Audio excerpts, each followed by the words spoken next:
Beginning about 70,000 years ago, Homo sapiens started doing very special things.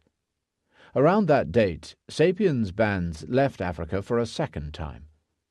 This time they drove the Neanderthals and all other human species not only from the Middle East, but from the face of the earth. Within a remarkably short period, sapiens reached Europe and East Asia. About 45,000 years ago, they somehow crossed the open sea and landed in Australia, a continent hitherto untouched by humans.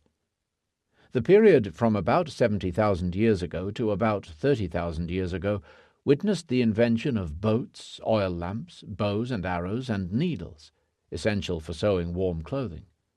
The first objects that can reliably be called art date from this era, as does the first clear evidence for religion, commerce, and social stratification.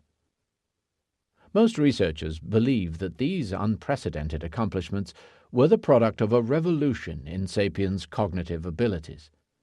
They maintain that the people who drove the Neanderthals to extinction, settled Australia, and carved the Stadel lion man were as intelligent, creative, and sensitive as we are. If we were to come across the artists of the Stadel cave, we could learn their language and they ours. We'd be able to explain to them everything we know, from the adventures of Alice in Wonderland to the paradoxes of quantum physics, and they could teach us how their people view the world.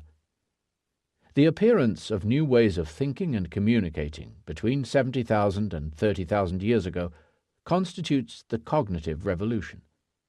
What caused it? We're not sure.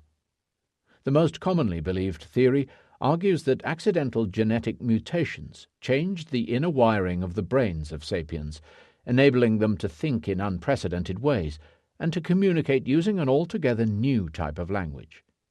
We might call it the tree of knowledge mutation.